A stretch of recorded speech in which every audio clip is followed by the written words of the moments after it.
परमात्मा को पाने तथा उसका वास्तविक लाभ प्राप्त करने के लिए पवित्र बाइबल में प्रमाण है कि प्रभु ने मनुष्य को अपना ही स्वरूप बनाया। 6 दिन में सृष्टि रचकर 7वें दिन विश्राम किया।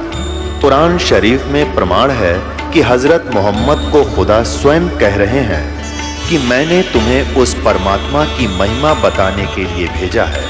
वो परमात्मा कबीर है जिसने 6 दिन में सृष्टि रची तथा 7वें दिन तख्त पर जा विराजा।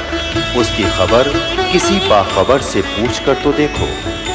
कृपया अवश्य सुनिए जगत गुरु तत्वदर्शी संत रामपाल जी महाराज के अमृत वचन।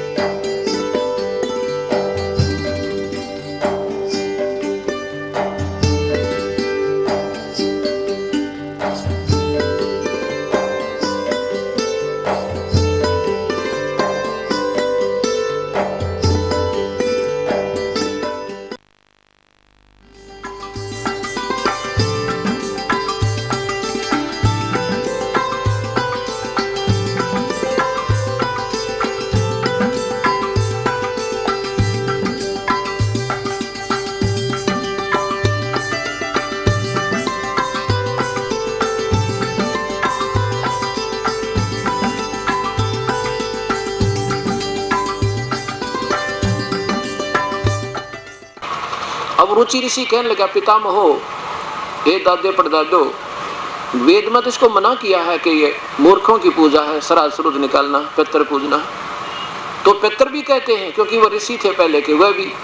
लेकिन अब क्या चक्कर पड़े, हम पढ़े तो वेद और करें उसके विपरीत। ज्ञान तो है आपको भी, लेकिन आप कर रहे हो साधना वही जो परंपरागत लोग देखा लोग कर रहे थे। यूँ सोचो कहीं यह ठीक हो और वेद गलत हो, इतना भी बोझन आपके दिमाग पर नहीं पड़ता। तो उन्होंने भी पूजा वही की जो रुचि वो पहले कर रहा था, करते थे उस जिसके कारण, और वो सारे भूत बन गए। पितर एक सुपीरियर क्वालिटी के भूत होते हैं, तो वो भी प्रेत ही। तो चारों भूत बन गए, प्रेत बन गए, पितर बन गए।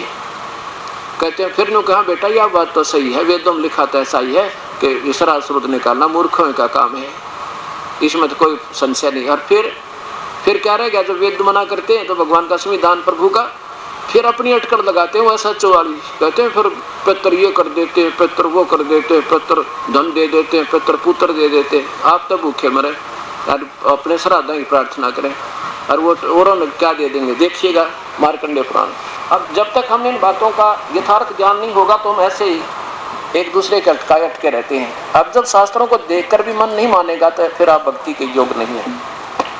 अब क्या कहने लग जाएंगे नादान संत, कहते हैं ये सब गपोड़ मार रखे उनमें शास्त्रों में। ठीक है भाई, क्योंकि वो काल के दूत आए, मैं अभी कथा सुनाऊंगा आपको। अब देखिएगा, ये गीता प्रेस गोरखपुर से मार्कंडेय महापुराण, मार्कंडेय ब्रह्म प्राणांक 21वां वर्ष विशेषांक, कल्याण कार्यालय, गीता प्रेस गोरखपुर से प्रकाशित है। इसके 237 पृष्ठ पे स्पष्ट लिखा है। ये मैंने आपको कथा सुना दी, शंका हो तो घर पर जाके इनको पूरी देख लेना, लेकिन यहाँ इतना समय नहीं होता कि सारे चैप्टर सुनाऊं पढ़ के। जो आंशिक अंश है वो दिखाने जरूरी है। यहाँ देखिएगा, पितर बोले रुचि से, बेटा विवाह सर्ग और अपवर्ग का हेतु होने के कारण एक पुण्य में कार्य है, तूने वो ब्याह क्यों नहीं किया? गृहस्थ वर्ष समस्त देवताओं, पितरों, ऋषियों और अतिथियों की पूजा करके पुण्य में लोगों को प्राप्त होते हैं। वह सभा के उच्चारण से देवताओं को, शब्दा शब्द से पितरों को तथा अन्नदान, बलि, वैश्वदेव आदि से भूत आदि प्राणियों को एवं अतिथियों का उपास उनका भाग समर्पित करते हैं। ऐसा हम बेटा, ऐसा हम मानते हैं। गृहस्थ शास्त्र को स्वीकार करो। अब यहाँ रुचि बोला, देखो ये ऊपर चारों भूत दिखाई दें रुचि को। अब चार पिछले पितर किसी ने दिख जा, कट जा, पट जा, ना चाहे तो भी करना पड़े बेचारे ने। अब ये आप पता दुखी हुए थे, गल साधना करके ये बेटा और बढ़ो लिया। अब क्या बताते हैं नीचे देखिए, रुचि बोला, रुचि ने पूछा, पितामहो, वेद में कर्म मार्ग को अविद्या कहा है, मूर्खों की भक्ति, मूर्खों का कर्म बताया। फिर क्यों आप लोग मुझे इस मार्ग में लगाते हो? पितर बोले, यह सत्य है, कर्म को अविद्या ही कहा गया है, इसमें तनिक भी मिथ्या नहीं। फिर क्या रह गया भाई? फिर तो बकवाद रहेगी इनकी जो अपने अंदर भरी थी वह। जब वेद एक फाइनल अंतिम शास्त्र है और इसमें लिखा है गलत है तो गलत है, फिर क्या रह गया? फिर तो ऐसा चौड़ा वो है आदेश, और जिसके कारण फिर ये सारे भूत बने हैं। फिर इनके पितर इनके श्राद्ध निकालो और फिर कौवा बन जाओ उसने, फिर कहें ये टू खिलाओ रोटी। अब देखो, हमने इस पवित्र शास्त्र का आदेश मानना है। जो हमारे पवित्र शास्त्र चारों वेद उर्फ गीता जी, ये किसी मजहब का नहीं है, किसी धर्म का नहीं है। ये तो उन धार्मिक व्यक्ति जो प्रभु की प्राप्ति चाहते हैं उनका कल्याण के लिए एकमात्र शास्त्र है। ये उस समय रचना हुई थी पवित्र शास्त्र गीता जी की कि ना कोई हिंदू था, ना मुसलमान, सिख, ना ईसाई, केवल शास्त्र अनुकूल यानी आर्य लोग हुआ करते थे। उन आर्यों में त्रुटि हुई वेदों को ना समझने के कारण ही उनको कलयुग में ये नाना पंथ चलते गए, बनते गए। अब ये दास कथा सुनाता आपको। एक मेरे पूज्य गुरुदेव हरियाणा के अंदर जिला भिवानी में एक पैंतावास गांव है, बड़ा पैंतावास, दादरी और भिवानी रोड के ऊपर एक मेन गेट सा बना, उससे आधा किलोमीटर के अंदर पर गांव स्थित है। उस गांव के रहने वाले मेरे पूज्य गुरुदेव स्वामी राम देवानंद जी महाराज थे। उनका बचपन का नाम हरद्वारी था, ब्राह्मण कुल में जन्म था। जैसे ये सामाजिक फीत की जो लगी हुई है ना जाति की, वैसे तो ब्राह्मण की बहुत बड़ी व्याख्या होती है, बहुत अलग से व्याख्या होती है, फिर भी परंपरागत वो ब्राह्मण जाति से संबंधित थे। उनको भी ऐसे एक उनके हमारे दादा गुरु मिले थे तो उनको बहुत समझा था। काफ़ी समय के बाद उनका यह बात समझ में आ गई थी। उसके बाद इतनी लो लाग गई, 16-17 साल की उम्र में घर त्याग कर चले गए। पाली जाया करते गौओं के, पहले 5-7 तो कक्षा पढ़े थे, 7-8 तक तो पढ़े, फिर वो पाली जान लग गए। जैसा गांव में पहले व्यवस्था होती थी, आज से सैकड़ों वर्ष पहले की बात है। आखिर में इतनी लो लगी कि घर त्याग के अपने कपड़ों को फाड़ कर जंगल में डाल गए कि घर वाले पीछा छोड़ देंगे, और पहुंच गए गुरुदेव के पास हरिद्वार में। पीछे से घर वालों ने उसकी ढूंढ की, देखा तो कहीं नहीं मिला। आखिर में ढूंढते ढूंढते वो कपड़े पाए। वो कपड़े भी कहाँ डाल रखे थे? कोई किसी हिंसक प्राणी ने, कोई दूसरा प्राणी पशु खा रखा था, कोई गिद्दड़ गुदड़, और उसके अस्थियों के ऊपर डाल गए। और वो घर वाला ने देखा, भाई सारे रिश्तेदारी में भी घूम आए, कहीं नहीं आया, सामने आया ना, सुबह आया नहीं। अगले तीसरे चौथे दिन जाकर वो जंगल में घुसे। अब किसी ने आओ देखा ना ताव देखा, भाई ये लड़का तो यहाँ खा लिया किसी ने, ये किधर चंदे चुंदे लेने गया होगा अंदर। बच्चे ऐसे जाते थे जंगलों में। फटाफट उसको बांध कर उसकी गठड़ी सी और दरका सर पर बनाकर थी और फूक दिए, यानी शमशान घाट पर सवा कर दिया। फिर शुरू हो गया उसके महीना, 13वीं करी, फिर महीना किया। फिर तो पहले तो गणे लटोटर होया करते हर महीने, और 1 वर्ष तक लगे रहा करते। और फिर हो गए श्राद्ध शुरू।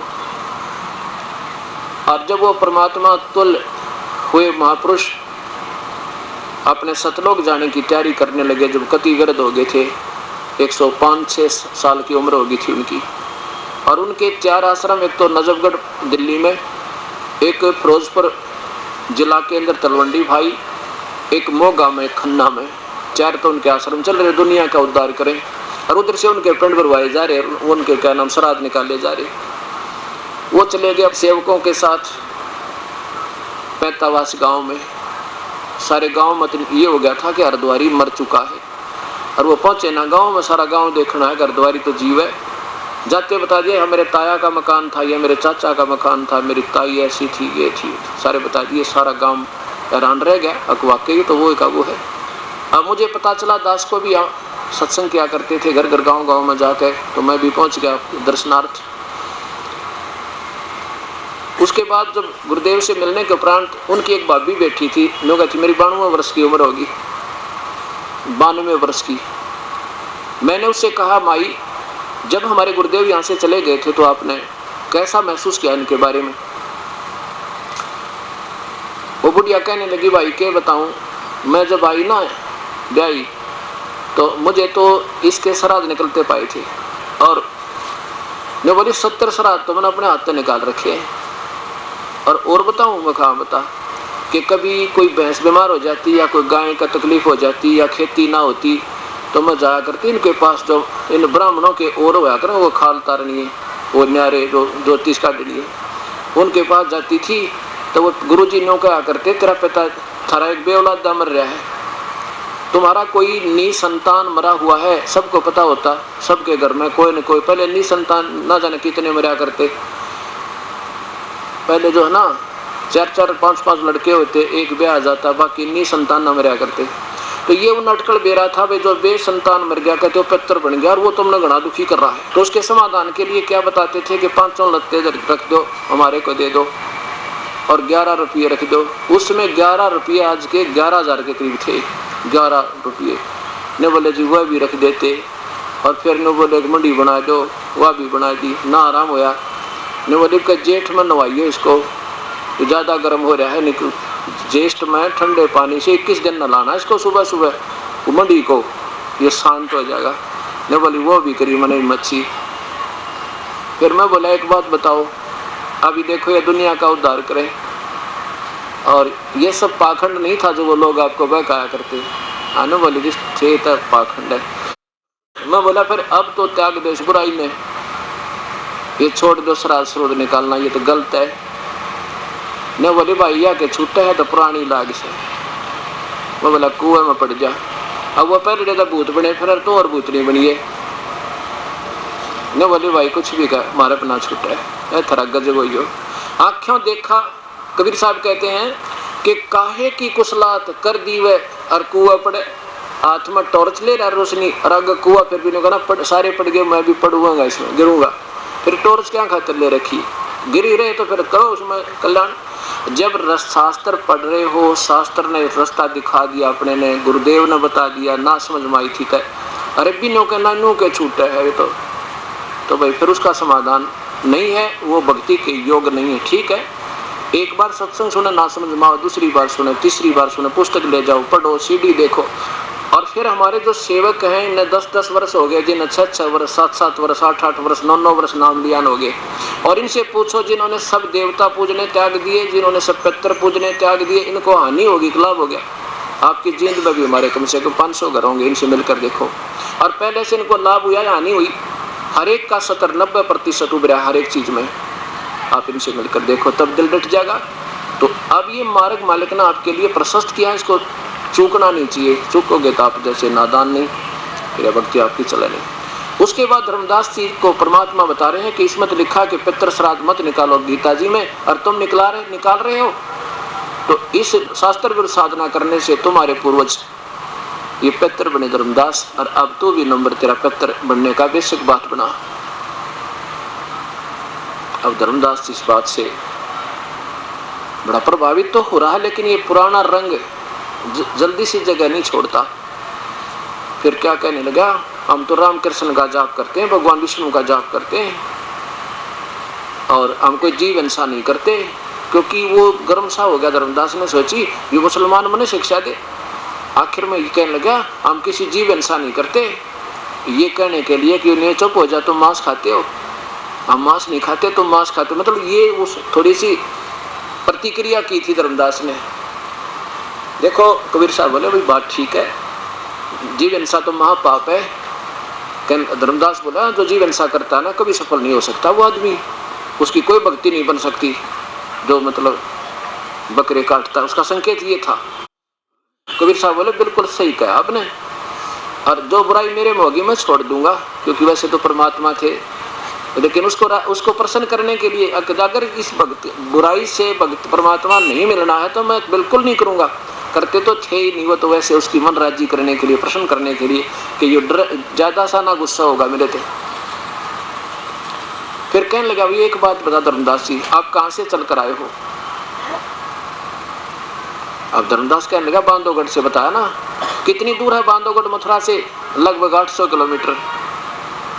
और वहां से यहाँ तक किस साधन में आए कि पैदल चल के आया हूं, मैं पैदल यात्रा कर रहा हूं। अब वहां से लेकर यहाँ तक जितने तुमने प्राणी अपने पैरों के नीचे सूक्ष्म जीव भी मार दिए, वो भी जीव हिंसा भाई। और अब जिस तालाब में तू स्नान कर रहा था, इस तालाब में मथुरा के जोड़ में जिसने तो तीर्थ मान का पवित्र बनकाया था, इसमें पवित्र जल में स्नान किया था, इसे मुक्ति की मार्ग में जान के, इसमें ना जाने कितने जीव हैं। देख तेरे लोटे में, लोटे का पानी भर रखा था ना उसी तालाब से, देख कितने जीव घूम रहे इसमें, परमात्मा की रजा और गणे दिखाई दी इसमें।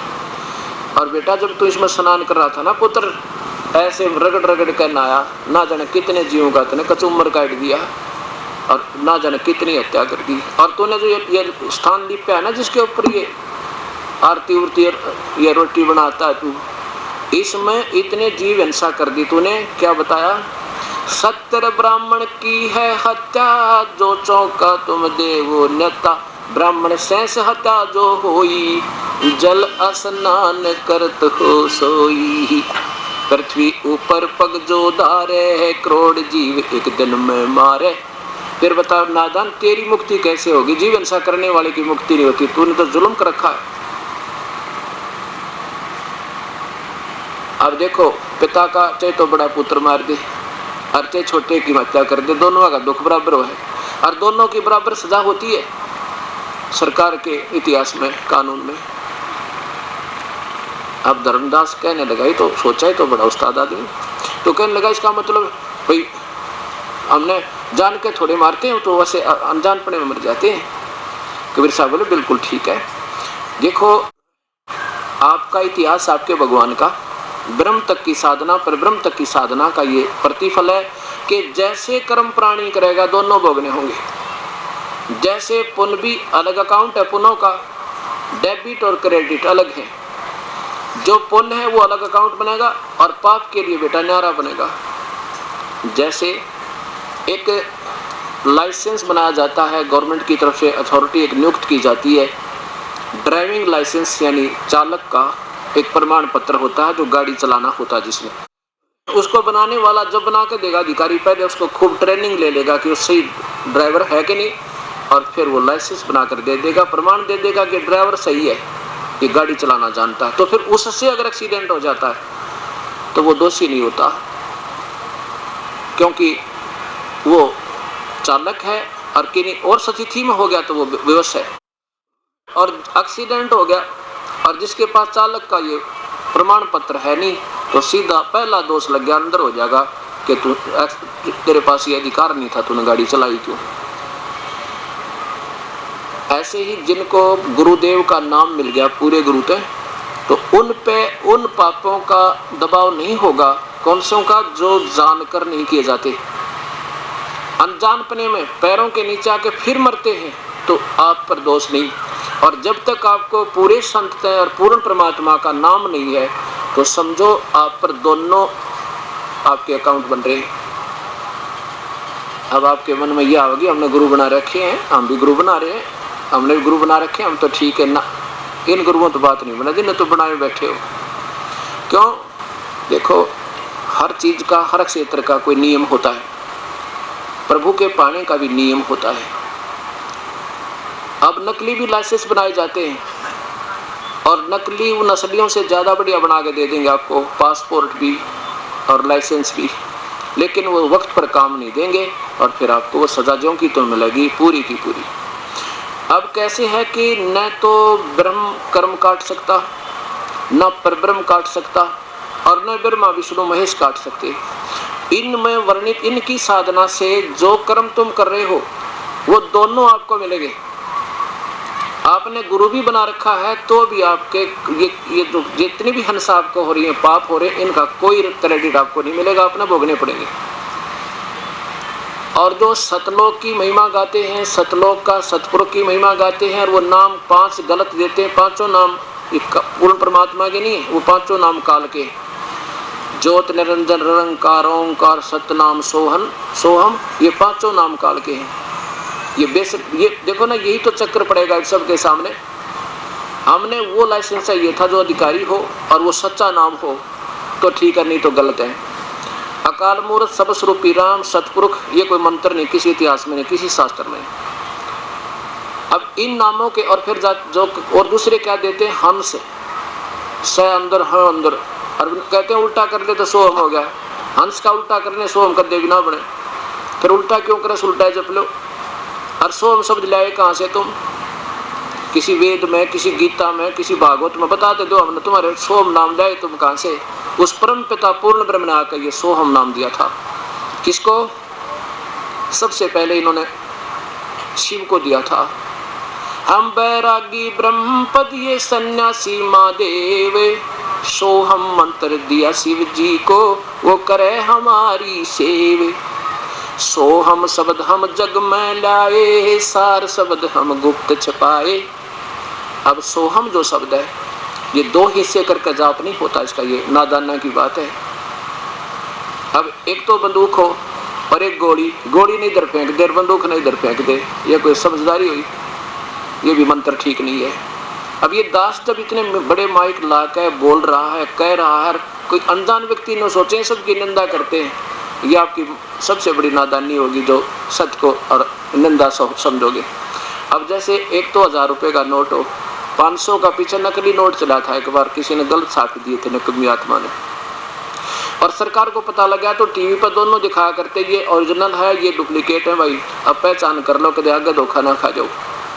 अब तक ठगे गए सो ठगे गए, पर आगे तो सावधान हो जाना, पहचान कर लो। और क्या गवर्नमेंट आपकी निंदा कर रही थी? आपकी हित ऐसी थी कि मेरी ये प्यारी जनता फिर आगे धोखा ना खा जाए, अभी संभल जाए, और पीछे लुट ली सो लुट ली। फिर आगे बता परमात्मा ने कि जो जन होगा जो हरि वो लेगा शब्द मिल गाए, और सोहम जप मरे भाई व्यर्था जन्म गवाया। तो एक और मंत्र है, अकेला सोहम भी नहीं है, एक और मंत्र है, इन दोनों के मेल से एक सतनाम बनता है। और अगर वो तीसरा मंत्र इनके साथ नहीं लगा, वो सारनाम, तो ये दोनों गलत हैं, दोनों व्यर्थ हैं। जैसे हमने कुएं नलका लगाना है, हैंडपंप लगाएंगे, बोकी मार मार कर पाइप पहुंचाएंगे नीचे, ये तो सतनाम का काम है, उस श्वास के सिमट का। और फिर ऊपर सारनाम का क्या काम होगा? उस पर हैंडपंप लगाया जाएगा, हैंडपंप नहीं है तो वो पाइप गलत, वे जोजलस, और वो नहीं लगेंगे इतने, वो नहीं। तो इसलिए परमात्मा कहते हैं, गीता में भी 3 मंत्र के जाप का प्रमाण भी दिखाऊंगा आपको, सामवेद में भी 3 मंत्रों के नाम का जाप है वो प्रमाण। लेकिन ये 3 नाम ये नहीं, अकाल मूर्त सब स्वरूप राम ये सतपुरुष, ये तो उस परमात्मा की केवल महिमात्मक नाम है। एक पानी के 3 नाम धर ले, जल पानी नीर, जल पानी नीर, न्यों करें जा, क्या पानी मिल जाएगा? वो तो प्रोसीजर न्यारा उस पानी को प्राप्त करने का, वो हैंड पंप लगाने के वो मंत्र न्यारे हैं। वो उस जल पानी नीर को तो हमने पाना है, अकाल मूर्त को तो हमने दर्शन करने सतलोक में जाकर, वो मिलेगा कैसे? उस 3 मंत्र के जाप तो जो दास बताओगा, प्रमाण दूंगा आपको 20 जगह, उन महापुरुषों के प्रमाण दूंगा जिन्होंने सचखंड में परमात्मा के साक्षात देखा और फिर बताया कि हमने ये मंत्र जपा तो परमेश्वर पाया, नहीं तो सब मंत्र व्यर्थ है। कोट नाम संसार में इनसे मुक्ति ना हो, और सार नाम मुक्ति का दाता वाकू जाने ना को। अब कहने का भाव ये है दास का, अब जितने भी पूजाएं आप लोग कर रहे थे, चाहे किसी भी आधार को मान गए, उनमें आपको धर्मदास को बता रहे हैं, धर्मदास तुझे मान लीजिए तीर्थ आने का पुण्य तो 1 हो गया और पाप हो गए करोड़, तो बेटा दोनों भोगने पड़ेंगे तुझे। अब आपको एक इतिहास दिखाता हूँ जैन धर्म का, कालजा पाट जाएगा आपका। अभी तो हम बोले थे अनजान बालक, हमें आप नहीं मालूम था हम क्या करने जा रहे हैं। आपको जैन धर्म का इतिहास दिखाता हूँ, और ये इतनी अच्छी आत्मा लगी मुझे, ये जैन धर्म वाले बिल्कुल भोले भाले, न जो कुछ वास्तविकता थी जो की तो लिख दी, बाकी न तो घुमा घुमा के लिख रखी अपनी। इनने बिल्कुल सही लिखा है, जो मुझे बहुत पसंद आया इनकी कहानी, और यथार्थ लिखा है इन्होंने। ये श्री महावीर जैन जी को सबसे अंतिम तीर्थकर मानते हैं। ये देखिएगा, जैन संस्कृति कोश, जैन इतिहास संस्कृति कला एवं पुरातत्व, ये कहां से प्रकाशित है? ये है, प्रोप्राइटर है भागचंद्र जैन भास्कर। अब इसके अंदर दिखाते हैं आपको, ऋषभ देव जो थे महाराज जी, ऋषभ देव जी, ये सबसे पहले तीर्थकर माने जाते हैं। सबसे पहले तीर्थकर इस जैन धर्म के ऋषभदेव माने जाते हैं। और ऋषभदेव से उपदेश प्राप्त हुआ था किसको? इस महावीर जैन की आत्मा को ऋषभदेव से। ऋषभदेव का पुत्र जड़भरत और भरत का पुत्र मारीची, और मारीची की आत्मा को ऋषभदेव जी ने, पहला आदमी था, पहला हंस था जो ऋषभदेव का पोता मारीची, जिसको 1000 वर्ष की तपस्या के बाद ऋषभदेव जी ने जब मंत्र दिया था, वो दीक्षा दी थी। और उस दीक्षा, उस ऐसे महापुरुष से उपदेश लेने के बाद इस महापुरुष को क्या क्या हुआ आगे इसके जीवन में, वो कथा सुनाता हूँ आपको। आपका कालजा पाठ जाए, जब भक्ति अधिकारी या कोई अब ज्ञान होगा, क्योंकि अभी तो आप बालक हो। बालक नादान बालक जो है ना, सर्प पकड़ ले तो डरे ना, काट तो बेसिक ले उसने, अग्नि में हाथ दे दे तो बहनी, तार पकड़ ले बिजली का तो डर कोई नहीं, क्योंकि उसने आप नहीं मालूम ये खतरनाक वस्तु है। जब ज्ञान हो जाएगा फिर देखियो कितने डर लगेगा आपको। तो अभी तक आप बालक हो, अभी बच्चे हो, चाहे कितनी कोई बात बनावा, चाहे मैं ऋषि कवावा है, पर उस इस काल के ही ब्रह्म तक की साधना के अंदर आप अबोध बच्चे हो। अब देखिए इसी जैन धर्म संस्कृति के अंदर ये कहाँ से प्रकाशित है, ये भी देख लो। प्रकाशक है परमेश्वर शंकर, प्रेम शंकर द्विवेदी, मानव निदेशक, कला में मार्ग शोक संस्थान, 33/33A9, Saket colony, BHU Varanasi. अब देखो थोड़ा सा हिंट यहाँ से दूंगा, फिर इनका एक और शब्द है वहाँ देखिए नीचे देखो 170 पृष्ठ पे, 176 पृष्ठ है ये, 175 पृष्ठ पे नीचे देखिए। ऋषभदेव के पौत्र मारीची।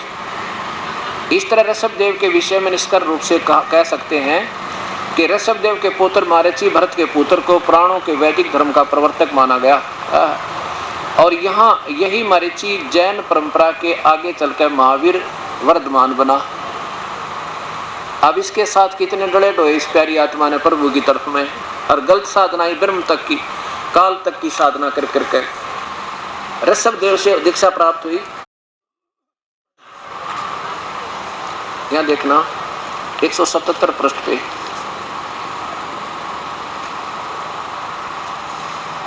नीचे इधर लाना पहले 76 पे। तीर्थकर ऋषभदेव अंतिम कुलकर नाभिराज पुत्र के पुत्र थे। माता मरुदेवी थे, वे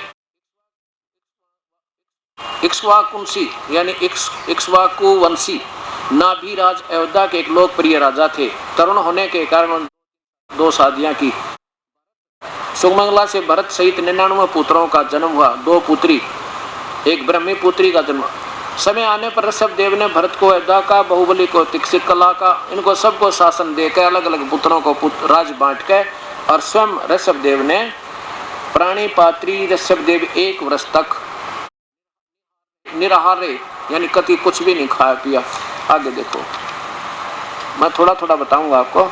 फिर 1000 वर्ष तक तपस्या करने वाले मुनि ऋषभदेव ने अंत में केवल ज्ञान प्राप्त किया। धर्म देशना प्रारंभ की। प्रथम धर्म देशन यानी दीक्षा, नाम देना प्रारंभ किया। भरत के पुत्र मारीची को दी और वही 24 तीर्थकर महावीर बने। अब इसके बीच की विरानमटी देखो इस महावीर जैन की, फिर क्या हुई। अब ये चक्कर पड़ा हुआ है कि दास बतावे इतिहास जो का, तुम अपनी तरफ से एक शब्द नहीं मिलाता। जो तुम्हारे महापुरुषों ने सभी पंथों के ना जो अपनी कलम से लिखी है वो दिखा रहा हूँ। और फिर भी किसी के पेट में दर्द होगा भी क्यों दिखावे, हमारे गुरुजियाँ की ये निंदा करते हैं। कमाल की बात इसमें लिखा हुआ है निंदा के। अगर मैं ये कहूँ ना ये बहुत निकम्मे हैं, ये लौटेरे हैं, चोर हैं, तो मेरी निंदा हुई। परमात्मा इससे अच्छा पहले मेरी जीभ काट दे की निंदा कर दूँ। मत ये सच्चाई बताऊँ, इसमें ये लिखा तुम देख लो, इसका प्रतिफल तुम्हें क्या होगा। जब ऐसे महापुरुषों की हालत हुई है, तुम इससे भी आज के जो संत हैं वो ऋषभदेव जैसे नहीं हो सकते, ना जैनी ना दूसरे बिना जैनी, चाहे वो सतलों की महिमा गाँव चाहे किससे, जो तो संत परमात्मा नारा भेज जाकर। अब देखिएगा, आओ जैन धर्म को जाने। जो की तो कथा जो इसमें लिखी है, जो उसी में जो का तो इसमें हमारी सिस्टमेटिकली सीधी लिखी है, जो आसानी से समझ में आओगी। आओ जैन धर्म को जाने। या नीचे देखो, प्रवीण चंद्र जैन, M.A. शास्त्री। देख कितने विद्वान बेवकूफ हुए बैठे, M.A. और शास्त्री, और ये कथा लिखा अपने कलम से। और बुद्धि में काम बिल्कुल नहीं आती, तो थारा क्या बनेगा, आपका क्या बनेगा, ये देखियो। आओ जैन धर्म को जाने। लेखक है प्रवीण जैन चंद्र जैन, M.A. शास्त्री, जम्बूद्वीप हस्तिनापुर। प्रकाशक है श्रीमती सुनीता जैन, जम्बूद्वीप हस्तिनापुर, मेरठ। अब देखिएगा, इसके 294 पृष्ठ से प्रारंभ करते हैं, यहाँ से शुरू करते हैं। इसमें प्रश्नोत्तरी लिख के बड़ा सीधा सा ज्ञान दिया है। श्री महावीर भगवान के जीवन का कथन कहाँ से प्रारंभ होता है। अब मारीची से पहले ये एक भील था, जब ऋषभदेव का पोता हुआ उससे पहले ये भील था, और उस भील को किसी व्यक्ति ने, संत ने रास्ता बताया, तो पूर्वा भील के बाद वो क्या हुआ, पुष्पकलावती देश की पुंडरीकर्णी नगरी में वह भीलों का राजा था। उसने सागर सेन मुनि से मद मास मधु त्याग कर व्रत लिया था, यानी उपदेश लिया था, उसका जीवन पर्यंत पालन किया। फिर श्री महावीर भगवान का जीव पूर्वा भील की प्रिया से, यानी उसके शरीर तक कहाँ गया, पहले 100 धर्म स्वर्ग में एक सागर की आयु वाला देव हो गया, और फिर वहाँ से कहाँ गया, भरत चक्रवर्ती की रानी अंतमती से मारीची नामक जेठा पुत्र हुआ, ज्येष्ठ पुत्र हुआ। और मारीची का प्रिय फिर कहाँ गया, एक फिर ब्रह्म स्वर्ग में देव हुआ। महर्षि ऋषभदेव से उपदेश होने के बाद उस प्यारी आत्मा ने भक्ति की अच्छी, उस भक्ति के फल से तो स्वर्ग मिल गया, और पाप जो के तो संग्रह होते रहे, वो न्यारे हैं। आगे देखिए, फिर ब्रह्म स्वर्ग के बाद महावीर भगवान का जीव कहाँ गया, अयोध्या नगरी में कपिल ब्राह्मण की काली स्त्री से जटिल नामक पुत्र हुआ। फिर कहाँ गया, एक सागर की आयु वाला देव हुआ। फिर कौन बना, फिर अग्नि से नामक एक पुत्र हुआ। फिर कहाँ गया, फिर स्वर्ग गया। स्वर्ग के पर्याय से महावीर भगवान का जीव किस पर्याय में गया, भरत क्षेत्र के मंदिर नामक ग्राम में एक अग्निमित्र नामक पुत्र हुआ। फिर कहाँ गया, फिर एक महेंद्र स्वर्ग में महेंद्र स्वर्ग में गया। महेंद्र स्वर्ग के बाद महावीर जैन की आत्मा कहाँ गई, मंदिर नगर में सालक ब्राह्मण की पत्नी से भारद्वाज नामक पुत्र हुआ। भारद्वाज ऋषि हुए ये। भारद्वाज के बाद इसका कहाँ गया, महेंद्र स्वर्ग में।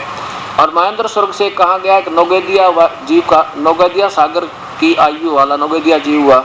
नौगैदा के निकलकर महावीर जैन का जीव कहाँ गया, अनेकों भाव धारण किए, ओए मेरे शरीर धारण किए। कौन कौन से, 1000 बार आँख का वृक्ष, 80,000 बार शीप के भाव, 20,000 बार नीम के जीवन, 90,000 बार वृक्ष के जीवन, केले के वृक्ष के जीवन, 3,000 बार चंदन के वृक्ष के जीवन, 5 करोड़ बार कनेर वृक्ष के जीवन, 60,000 बार वैश्या, 5 करोड़ बार शिकारी, 30 करोड़ बार हाथी, और 60 करोड़ बार गधा, हे परमात्मा, और 30 करोड़ बार कुत्ता, 60 करोड़ बार नपुंसक, 20 करोड़ बार स्त्री, 90 करोड़ बार धोबी, और 8 करोड़ बार घोड़े, 20 करोड़ बार बिल्ली, हे परमात्मा, 60 करोड़ बार गर्भपात के मरने। हे मालिक मेरे, मैं आपको सुना रहा हूँ, मेरा कालजा पाटन न हो रहा धर्म तो बताऊँ। 80 लाख बार देव परिवार को प्राप्त हुआ।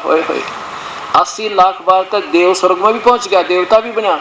और फिर ये दुखिनों के नो, क्योंकि यहाँ से ब्रह्म और परब्रह्म, ये तो ब्रह्म साधक थे, और आप तो ये ब्रह्मा विष्णु महेश माता के पुजारी, आपकी क्या हालत होगी। और ये नकली सतलों की महिमा गाने वाले के नकली नाम जाप करनी है, जिन कल परसों दिखाया था आपको सारा इतिहास इन महापुरुषों का। आगे क्या हुआ, फिर उपरोक्त भाव के प्राप्त महावीर भगवान का जीव कहाँ गया, राजगृह नगर में सथावर नामक ब्राह्मण हुआ। फिर 7 आगर की साई वाला देव हुआ। और फिर कहाँ गया, विश्वानंदी नामक पुत्र हो गया। फिर कहाँ गया, एक महाशुक्र स्वर्ग में गया। त्रिपुटी नामक नारायण हुआ। फिर 7वें नरक में गया, या हो रही थी कसर नरक वाली, 7वें नरक में गया। 7वें नरक से महावीर जैन कहाँ गया, एक शेर बना, सिंहगिरी पर्वत पर शेर हुआ। और फिर नरक में गया, ओए परमात्मा। फिर नरक से निकल कर महावीर का जन्म कहाँ गया, हिमवान पर्वत शिखर पर सिंह हुआ। उसको अतिंजय एवं अमित गुण नामक मुनिराज संबोधित किया। सिंह से फिर कहाँ गया, फिर स्वर्ग में गया, देव हुआ। फिर कहाँ गया, फिर कनकोद नामक पुत्र हुआ। और फिर स्वर्ग 7वें स्वर्ग में गया।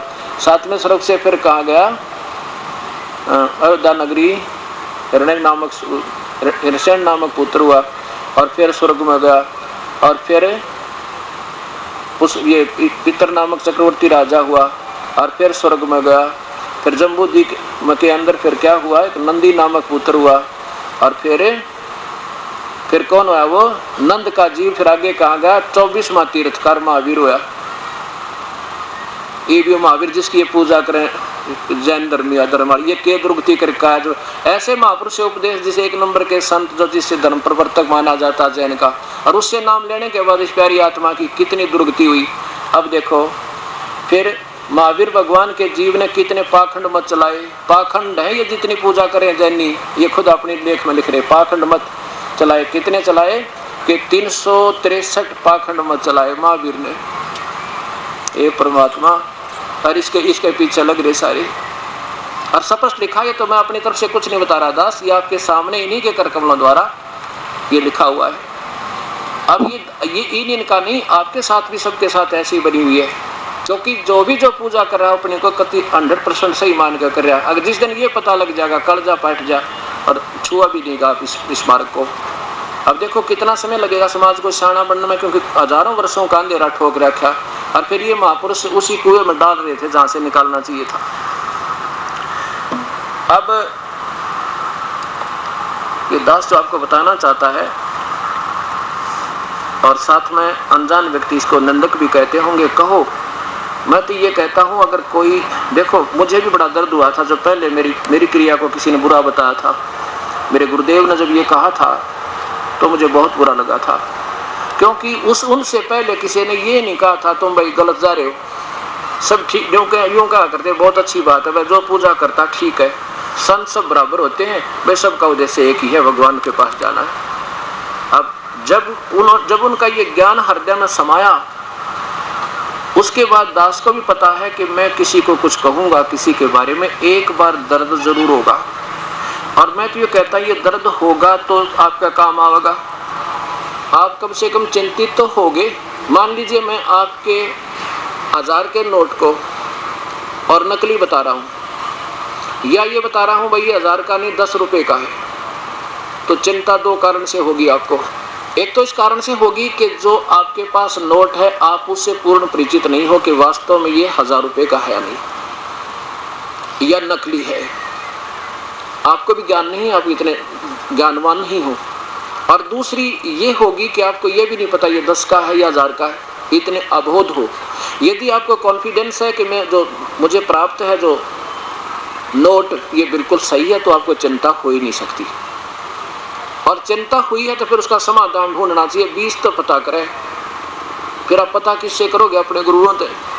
अपने गुरुजी के पास जाओगे लेकर, जी वो ऐसे कह रहे थे गुरुजी, तो वो क्या कहेगा कि वैसे कह रहा है उसने कह भी रहा, फिर बताइए इसका समाधान कैसे हो? अब उसी कुएं में गिरो जहाँ से निकलना चाहिए था वो तो वहीं डालेंगे कि नहीं, ठीक है।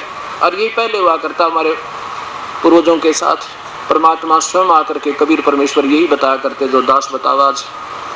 उस समय सब हमारे पूर्वज अशिक्षित थे और बोली आत्मा थी, उनको गुरुओं पर विश्वास करना था जैसे आपको है, लेकिन वहाँ ये कमी रही कि वो अशिक्षित थे हमारे पूर्वज।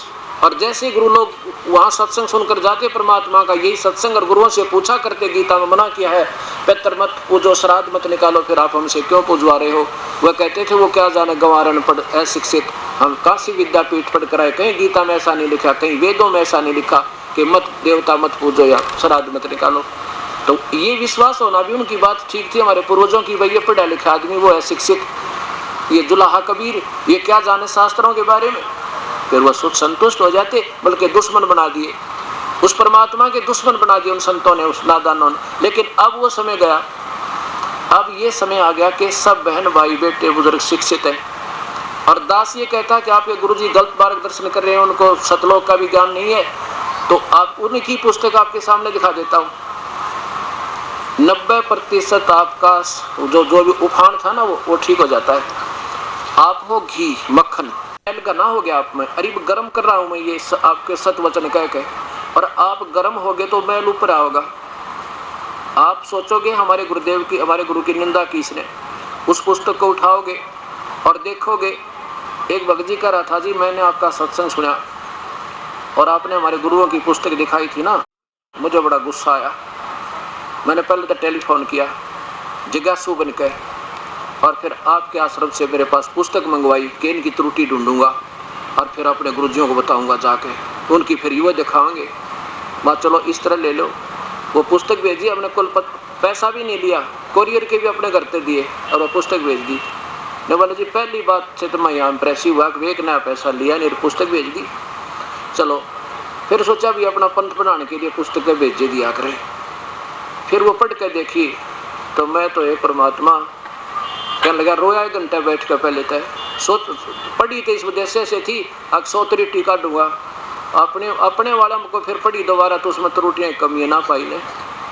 मैं तो चुप होकर उपदेश ले गया आपका, और उसके बाद रो रहा हूँ बैठ कर कोने में, हे परमात्मा कित फंस गए थे जाके। और मैं ये कहता हूँ कि मेरे 2 जूत मार लो आकर, अगर आपने दर्द हो जाता है कि भाई मेरे गुरुजी के बारे में गलत क्यों कहा, फिर दास के उसको एक बार फिर देख लो जाके, और गलत पाओ तो 2 फिर मारियो, और गलती मानूंगा अपनी, मैंने गलत कह दिया होता है, एक बार देखते लो दास की एक है तुम्हारे आपके भले की कह रहा हूँ। और आपको ये कम से कम 2 साल के बाद बात समझ में आओगी, सचमुच या तो बात कुछ और थी, और जो शीघ्र समझ जाएंगे उन जैसी पुण्य आत्मा नहीं है। और समझने का समय आ गया, जो कुछ ज़्यादा समय नहीं लगेगा, बहुत ही थोड़े दिन में दिखा दूंगा आपको। इस मैदान में मैं बैठा नहीं दिखा करूँगा। अब तो ठीक है पुण्यात्मा, क्योंकि शुरुआत ऐसी ही होती है जो प्रारंभ सूर्य उदय हुआ है, सूर्य उदय होता है सत्य, तो उदय के समय पहले पैर में चांदना थोड़ा होता है, और जब उदय होगा जब देखना चांदना ही चांदना हो जाएगा।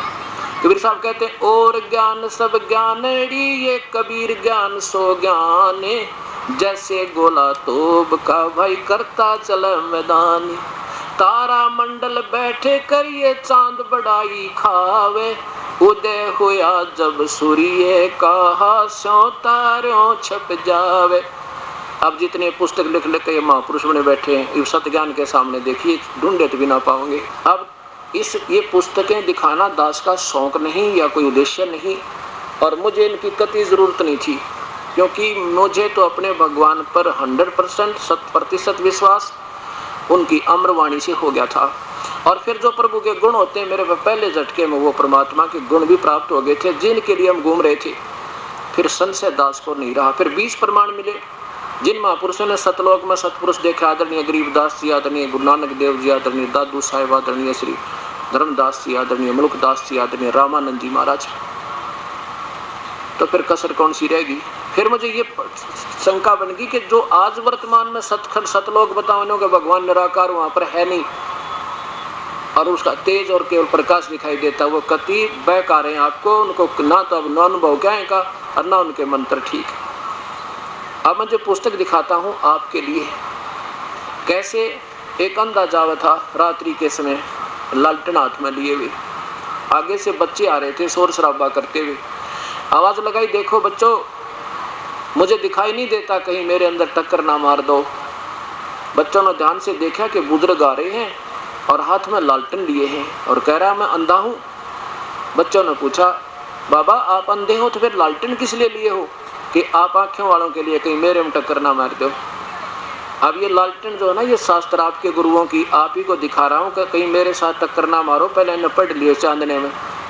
इन अपने गुरुओं के वही दिखाता हूँ जैसे जैन धर्म का दिखाया, कति ज्यों का त्यों, एक अक्षर अपनी तरफ से नहीं बोला दास ने। ऐसे ही ये राधा स्वामी वालों का, धन धन सतगुरु वालों की, और ये बालोकेश्वर जी वालों की, और श्री हंस जी वालों की, जितने भी आज तक श्री आसाराम जी की, सुधांशु जी महाराज की, जो 1 नंबर के महापुरुष हैं, उनकी किताबें ज्यों की तो पढ़ाई और साथ में फिर शास्त्र पढ़ा दिए। जिनमें थोड़ी सी भी बुद्धि भगवान ने दी होगी तो वो आप समझ जाएंगे। तो मैं तो एक अंधा हूँ भाई, मेरे लिए तो लालटेन कति व्यर्थ है, मुझे जरूरत नहीं इन शास्त्रों की, मुझे तो परमात्मा ने जो देना था धन दे दिया, मुझे प्राप्त हो दिया।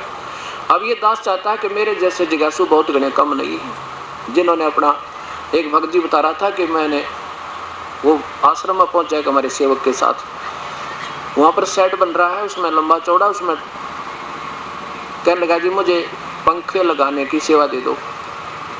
उसमें लगभग 200 पंखे लगने की व्यवस्था है। मैंने कहने लगा भाई आपने उपदेश ले रखा हमारे से? एक नहीं जी, उपदेश बताया कि एक महापुरुष बहुत बड़े संत का नाम ले रखा है।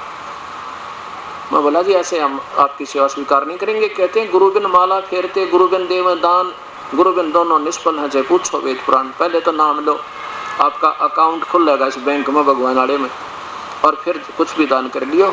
ऐसे हम ना जिया सेवा तो मुझे दे ही दो। मैं बोला वैसे नहीं हम देते, मैं इस पाप का भागी नहीं हूँ किसी की खाम का पैसे ऐंठ के, और दोषी नहीं बनाऊँ संगत को जिसके ऊपर बाहर चढ़ा दो बिना उपदेशी का पैसा लेकर। हम तो अपने हाथ से पंखा करके गुजारा कर लेंगे, पर ये पंखा हम लें को नहीं करे। फिर उसने बताया थी मैंने ऐसे ऐसे बड़े महापुरुष का नाम लिया, उसका नाम बता दूँ तो कहना है कि, और वो सेवक जो हमारा था लेके आया था, कहने लगा जी इतना भाग्यवान आत्मा है, 1 किला जमीन थी वह गुरु जी के नाम कर दी, आश्रम बनवा रखा इसने। फिर मैंने उसको समझाने की चेष्टा की कि आपके गुरुदेव कौन है, उन्हें नाम बताया, फिर उसकी वह किताब दिखाई और फिर गीता दिखाई, सारी बात समझ गया। तो बोला ना जी ये तो सब कहने की बात है। अरे तेरा गजब भैया, क्योंकि उन महापुरुषों ने ऐसा उल्टा बांध दी उनकी मशीन को, अब सिद्धि होनी मुश्किल होगी। इतनी प्यारी आत्मा, डिवोटी आत्मा की अपना रोजगार भी दे दिया, और फिर भी कति जहाँ पर कुछ भी ना मिलना वहाँ अपना काम बिगाड़ रहा है। कोई बात नहीं, एक समय आएगा धीरे धीरे सब ठीक हो जाएगा। अब प्रसंग चल रहा है कि दास कह रहा था कि आपने दोनों क्रम भोगने होंगे, चाहे वो ब्रह्म का साधक है चाहे परब्रह्म का, और चाहे ब्रह्मा विष्णु महेश का। और जो वर्तमान के जो संत बता रहे हैं सतलोक वाले, वो तो एक अन्य के नाम नहीं, उनसे ना कोई लाभ कोई बेनिफिट नहीं आपको। अब उन्होंने धर्म भी बंद करवा दिए। मेरे पास कई हजारों की संख्या में उन संतों को छोड़कर वापस आ चुके हैं। उन्होंने फिर अपने साधनाएं बताई कि हमारे गुरु जी कहते हैं ना तो जोत लगानी और ना ही कोई धर्म करना, धर्म करोगे तुमने भोगना पड़ेगा। मैं बोला भले पुरुषो, पहले तो नाम गलत, और ऊपर से ये पुण्य थोड़ा बहुत करते, इससे कुछ बेनिफिट होना था, धर्म करना था, जोत रोजाना लगानी थी, हवन करना था, ये भी बंद करवा दिया। प्रथम तो मनुष्य शरीर नहीं आपका, और मनुष्य शरीर होगा कोई पिछले संस्कार थे तो आगे कागज चुगनी बनोगे, तुम्हें रोटी भी नहीं मिलेगी। क्या बताते हैं, अब जैसे पुण्य किए जाते हैं, चाहे आप किसी प्रकार भी कर रहे हो, उनका बेनिफिट अवश्य मिलता है। तो इस प्रकार अब पुण्य बंद करवा दिए, कति ना धर्म करना ना हवन करनी, और परिणाम भी नहीं है, राक्षस जैसे बन जाएंगे थोड़े दिनों में अगर ऐसी साधना ना मिली है। कहते हैं दया धर्म का मूल है, पाप मूल अभिमान, और तुलसी दया ना छोड़ियो जब तक घट में प्राण।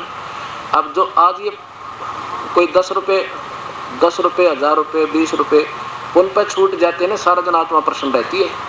और आप लूट कर ले आओ चाहे 10 लाख रुपए, रात में नींद नहीं आवे, फिर चिंता में बढ़ जाएगा, कहाँ से छुपाऊँ, कहाँ करूँ, के बनाऊँ, है फिर फैक्ट्री ला बैठेगा, 20 लाख का टोटा हो जाएगा, फिर टक्कर मारी कमर है। तो कहने का भाव ये, जब तक हम दया भाव और ये सब यज्ञ नहीं करेंगे तो हमारी कोई साधना सफल नहीं हो सकती, ना विकार छूटे ना प्रभु निकटावे। तो इस प्रकार दोनों कर्म भोगने पड़ेंगे। धर्मदास तुझे ठीक है बेटा, कोई पुण्य तेरा मान लीजिए तीर्थ पाने का श्रद्धा से बन भी रहा है, लेकिन पाप करोड़ बनेंगे। और उनके लिए इस पुण्य जो गीता का पाठ करने से भी थोड़ा पुण्य बनता है, क्योंकि धार्मिक शास्त्रों के पठन पाठन से ज्ञान यज्ञ बनती है।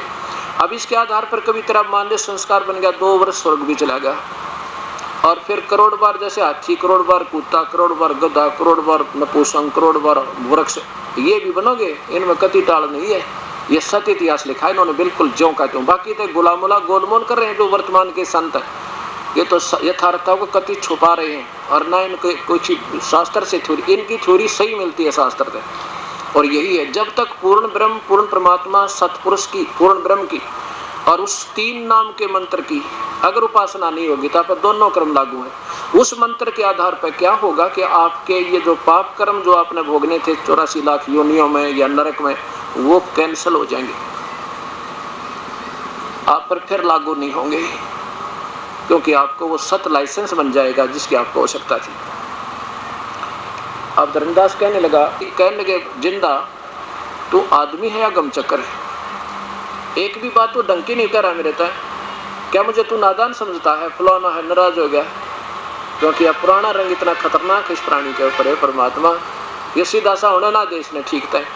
तो परमात्मा अंतर ध्यान हो गए, सामने से बैठे बैठे अदृश्य हो गए, अदृश्य हो गए। तो अब सामना आदमी बात करे व्यक्ति है, फिर एकदम अदृश्य हो जावे, एकदम धक्का सा लगे और बहुत चिंतित हो गया, घबरा गया वो धर्मदास जी, और बहुत चिंतित हुआ, रात को नींद नहीं आई। भैया कोई फरिश्ता था, कोई भगवान का दूत होगा किसी का, और कोई सिद्ध पुरुष होगा तो तूने गलत बात नहीं कहनी चाहिए थी कि तू गमचक्कर है। बड़ा चिंतित रहा। सारी रात बीत गई, सुबह उठा, स्नान किया, स्नान करके फिर क्या किया, ऐसे ही वो दीपा पोती करी। लेकिन वो जो पूजा करता था वो पूजा करने को दिल धर्मदास का कति नहीं किया। अकी तो सारी नरक में जान की। और गीता फिर पढ़ी दोबारा रात ने दीपक लगा के। आगे तो सचमुच सुबह उठा, खाना बनाने लग गया। खाना बनाने लगा तो लकड़ी तोड़ कर लाया जंगल से, लकड़ी लगा दी। वक्त से उठ कर चूल्हा जला रहा है, रोटी बना रहा है। रोटी बनाते बनाते जब वो लकड़ी निकट आ गई, जलते जलते जब रह गई ना 1-1.5 फुट की, और वह थी लगभग 5 फुट की, 4 फुट की, 3 फुट की, रह गई वह सारी 1 फुट की। और वह बीच से खाली थी, ओलो थी, उसमें थी, और उसमें से चींटियां निकल रही हैं अपने मुखमंडे लेकर। और उस लकड़ी के चारों तरफ एक तरल द्रव और उबलता रहता है। थोड़ी सी गिल्ली लकड़ी हो ना, उसके लास्ट एंड पर, आखिरी हिस्से पे एक द्रव तरल सा जो है उबलता रहता है, जैसे चाय उबला करे। और उसमें बाहर निकलने की चेष्टा करें तो उसमें पड़कर मर जाए, चटक चटक होकर। आगे अग्नि फूक रही थी। जब धर्मदास जी ने देखा, कोई तेरे की आज तब जुल्म हो गया, हे परमात्मा, इतनी चींटियां जल गई आज मेरे हाथ में, हे परमात्मा, आज तो घोर पाप हो गया मेरे तय। अब वहीं वो लकड़ी निकाल कर पानी पूनी डाल कर वो जितनी बची हुई चींटियां बाहर निकाली। फिर बैठकर रोया गणित काफी देर तक। फिर सोचा अपनी संकल्प आप पे बना के कि इस भोजन को किसी साधु संत को खिला दूंगा, मैं आप नहीं खाऊं, आज मैं निराहार रहूंगा। ये सोच के उठा के थाली संत तलाश में चला। आगे वही दयालु परमेश्वर एक साधु का रूप बना के, जिसको हम साधु मानते हैं, कान पड़वा रखे हो, जटा बढ़ा रखी हो, दाढ़ी बढ़ रही हो, माला डाल रखी हो, लाल कपड़े हो, उसने हम संत माने। इस रूप में एक वृक्ष के नीचे विराजमान हो गए परमेश्वर आके। अब धर्मदास निकट पहुंचा तो कहा, महात्मा जी प्रणाम हो। अब प्रणाम भाई आ जाए। पहले दिन तो जिंदा मुसलमानों वाला वेशभूषा थी, अगले दिन एक हिंदू वाले संत के रूप में बैठिए। जब कहा कि उन्होंने धर्मदास ने कहा कि महाराज जी आपको भूख लगी होगी, भोजन पालो। अकाजा धर्मदास, भूख लगी है भाई मुझे। जब धर्मदास नाम कहा तो काफी गौर से देखा कि मैं तो इनको जानता नहीं, ये मुझे कैसे पहचान रहे। तो सोचा मैं बड़ा सेठ हूँ, भंडारे करता रहता हूँ, कहीं आए होंगे यज्ञ में और इसलिए जानते होंगे। कोई बात नहीं, बैठ गया कि महाराज जी भोजन पावक रख दे भाई। अब जो ही परमात्मा ने क्या किया, कबीर साहब ने एक लोटा रखा था अपने जल का, उसमें से जल लेकर एक मंत्र बुदबुदा कर रोटियों के ऊपर से भोजन के ऊपर पानी छिड़क दिया, छींटे लगा दिए। तो सारी की सारे भोजन की चींटी बन गई, काली काली, और थाली सारी काली होगी। अब देखा धर्मदास को, और उसी रूप में आगे जो पहले दिन वार्ता हुई थी, जिंदा वाला रूप स्वरूप बना लिया परमेश्वर ने। और कहने लगे, धर्मदास कल आप क्या कह रहे थे, मैं कोई हिंसा नहीं करते, हम जीव हिंसा नहीं करते, तेरे तो कसाई भी अच्छे नादान, ये इतने जीव तूने मार रखे थे। अब देखा कि वो स्वरूप सामने जो कल बात हुई थी, चरणों में गिर गया, रोए, हाथ जोड़े, नाक रगड़े। हे परम पिता, मैं पापी आत्मा था, आपकी सारी बात सत्य, और मुझ पापी का एक नहीं जचे थी कल, मुझे क्षमा करो मेरे मालिक, मैं नीच आत्मा हूँ, मुझे क्षमा करो मेरे मालिक। तब उस प्यारी आत्मा को सारी कथा सुनाई। धर्मदास तू काल के जाल में बैठा, तो मेरी आत्मा हो, चाहे हिंदू है, चाहे मुसलमान, चाहे सिख या ईसाई। और फिर वो कथा सुनाई जैसे कल आपको सृष्टि रचना सुनाई थी दास ने। फिर धर्मदास कहने लगा, हे परमेश्वर, हम इतने नीच आत्मा अपने पति ने छोड़कर इस काल के ऊपर आसक्त हुए, हम पतिव्रता पद से गिर गए थे, मालिक आपने कैसे दया करी, आपने कैसे रहम हुई मेरे मालिक, कैसे आना हो गया आपका। और हे परमात्मा, आज तक हमें ये ज्ञान क्यों नहीं दिया गया। कबीर साहब बोले, तुम बालक हो, तुम नहीं समझ सकते इस काल के जाल को, ये मैं बताऊंगा भाई। अब जब धर्मदास मैं सबसे पहले आया अपने पुत्र का, क्योंकि ये परमात्मा पूर्ण ब्रह्म जो है आकार में है सत्पुरुष व मनुष्य जैसा इनका शरीर है, करोड़ सूर्य मिला दे, करोड़ चंद्रमा मिला दे, ऐसा इनका तेज, एक रोमकूप का इतना तेज, फिर भी फीका रह जाए वो तेज सूर्य और चंद्रमा का मिला हुआ, इतना सुंदर शरीर है परमात्मा का, मनुष्य जैसा है। और ये परमात्मा जब यहाँ आता है तो इनके पास सिद्धि होती है, इस शरीर जो के तो शरीर पे एक और कोट पहन लेते हैं, दूसरा कवर चढ़ा लेते हैं तेज पुंज का, हल्के तेज पुंज का, जैसे 1000 वाट का बल्लभ हो चाहे, और उस पर एक सफेद पॉलीथिन गहरी सी बांध दे तो उसका ओरिजिनल प्रकाश कम हो जाएगा और थोड़ा थोड़ा जल क्या करे। ऐसे वो परमात्मा कहते हैं मैं अपने पुत्र योग संतान का जोग जीत का रूप बनाकर आ गया। अगर वो परमात्मा अपनो पता लग जाए इस काल ने कि स्वयं मालिक आगे इसका हार्ट अटैक हो जाए, इसको ज्योत निरंजन का, सही बताता हूँ आपको। लेकिन वो परमात्मा ऐसा नहीं करते, क्योंकि हम अपनी कमजोरी अपने पैर पर आपको आड़ा मार के आए हैं। और ऐसा नियम बनाया मालिक ने कि सब इच्छा से तुम यहाँ गिरे थे आके, और अपनी इच्छा इतनी प्रबल बना लोगे मेरे में जब तुम मेरे पास आओगे, और साथ में एक नाम कमाई करके इस काल का ऋण उतारना होगा ज्योत निरंजन का। तो क्या हुआ धर्मदास, जब मैं योग संतान रूप बना के अपने पुत्र का, और जिस पुत्र के रूप में मैंने इनको वहां निष्कासित किया था काल को सतलोक 21 ब्रह्मांड समेत, तो जब मैं यहाँ कहा इसका ज्योत निरंजन का लोक,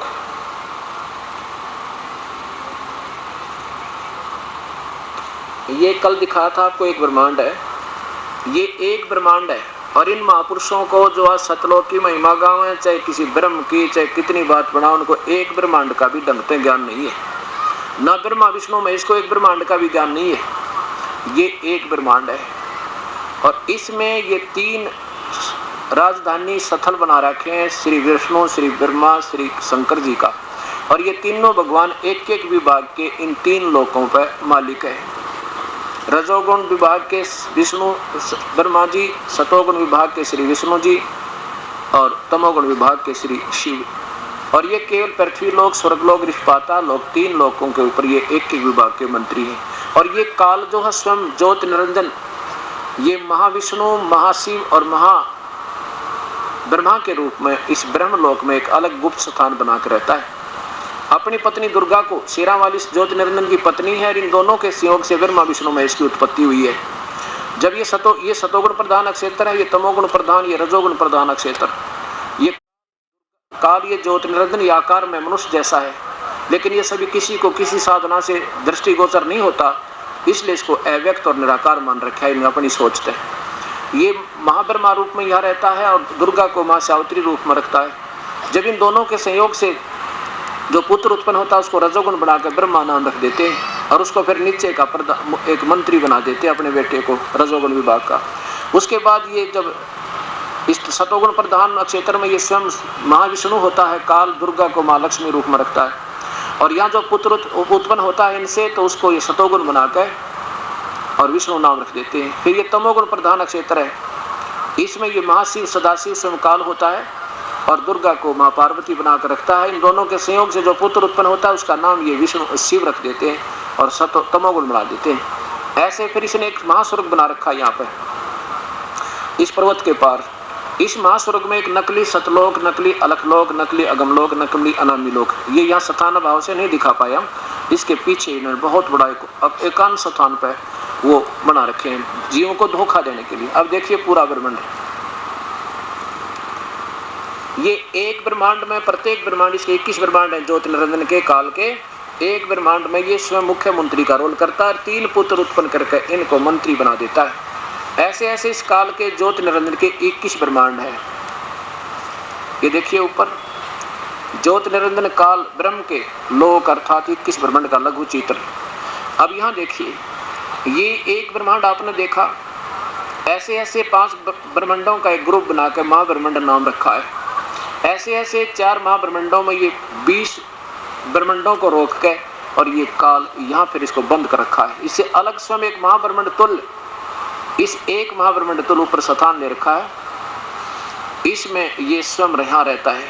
इसमें फिर सामने इसने एक लॉक लगा रखा है, ये सामने ऊपर जाने के रास्ते को, और इधर से ये रास्ता इस नकली एक, यहाँ पर भी इसने एक नकली सतलोक, नकली अलखलोक, नकली अगामी और अनामी लोक की रचना काल ने धोखा देने के लिए इन प्राणियों से के लिए करा रखी है इस अपनी दुर्गा के।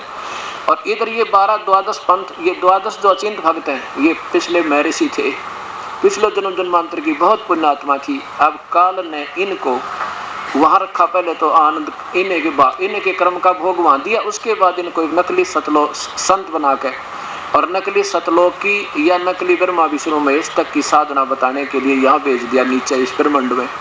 अब ये है तो पुण्यकर्मी आत्मा पिछले संत ऋषि थे, अब इन स्वयं भी शास्त्र विरुद्ध साधना कर रहे हैं और करवा रहे हैं, ये डबल दोषी हो रहे हैं इन बड़ी आत्माओं को धोखा देकर, और फिर उनको नरक में ठोकेगा यु काल। अब ये 21 ब्रह्मांड इस काल के, अब ये काल यहाँ रहता है, ये अपने जब एक ब्रह्मांड में ये अपनी सृष्टि तीनों पुत्रों की उत्पत्ति कर देता है, जब ये वास्तविक रूप में यहाँ आता है, और यहाँ पर एक तपतशिला है, इस तपतशिला के ये वैसे चकोर है चारों तरफ, इसके बीच में एक बहुत बड़ा गड्ढा है चारों तरफ का, ऐसे मतलब गड्ढा भी नहीं कह सकते, जैसे तवासा होता है ऐसा है, और वो बीच से बहुत गर्म होकर ऐसी लौ निकलती है उसमें से, दूर से देखने में ऐसे लगते जाते ज्योत दिखाई दे, कोई ज्योत, जैसे वहाँ कितनी जोर की आग बढ़ती हो, दूर से देखोगे तो ऐसी दिखेगी पतली सी, जैसे सूर्य कितना बड़ा है, पृथ्वी से भी कई गुना बड़ा है, और दिखे एक गोला सा, ऐसे ही वो लौ यहाँ से चमकती दिखती है, जो ब्रह्मा कुमारी वाले या दूसरे संत का ना ज्योत दिखाई दी, ज्योत दिखाई, ये तो काल की वो खतरनाक सतल दिखाई देता है, जहाँ पर 1 लाख जीवों का ये रोज भून कर खाता है, इस ये यहाँ दिखाई देती है, वो उसमें से लौ निकलती है, लपट, उस तवा सा बना थोड़ा सा गोलाकार सा, जैसे तवा होता है लंबा चौड़ा, और उस तवे के ऊपर से ऐसे लौ निकल रही है उस लपट उसकी गर्मी की, और उसको ये कहें दर्शन हो गए उसके भगवान के, अरे तेरा गजब है, भगवान तो वो काल आकार में मनुष्य जैसा है, उस तपस्या को देख के कहते ज्योति दिखगी, ज्योति दिखगी, वह सात दिखगी इनकी। अब यहाँ देखो न, ये राधा स्वामी वाले बोला प्रकाश दिखाई देगा, अब सूर्य बिना प्रकाश हो किसका, अब यहाँ देखो एक देखो आप, ये है वो काल के लोक 21 ब्रह्मांड, ये ब्रह्म कहलाता है, ये परब्रह्म, इसके 7 संघ 7 मिलियन, ये 7 संघ ब्रह्मांड परब्रह्म के, और ये असंग ब्रह्मांड है, ये पूर्ण परमात्मा सतलोक में सतपुरुष, ये मानुष सदृश शरीर है, और ये परमात्मा का वास्तविक स्वरूप है, और यही परमात्मा अपनी वास्तविक ज्ञान देने के लिए इस काल के ब्रह्मांडों में आता है। कहता धर्मदास, जब मैं तब वहां आया जहां पर ये काल 1 लाख जीवों को, मानुष शरीरधारियों को रोज बोल कर खाता, इस तपस्या के पास में खड़ा हो गया आके, 1 लाख मानुष शरीरधारी, ये देव महादेव जितने भी देव हैं, ऋषि मैं ऋषि, साधक संत, जो भी जितने गलत साधना से किसी साधना करें, उनको एक बार तो यहाँ जाना पड़े, उस पूर्ण परमात्मा के उपासक ने छोड़कर बाकी सब से कितनी बात बनाए, उनको इस तपस्या पर भुनना ही गिर पड़ता है। यहाँ पर 1 लाख मानव शरीरधारी प्राणियों को रोज उस तपस्या, उस तवे पर भूना जाता है, पत्थर की बहुत लंबी चौड़ी शब्द प्रज्वलित है।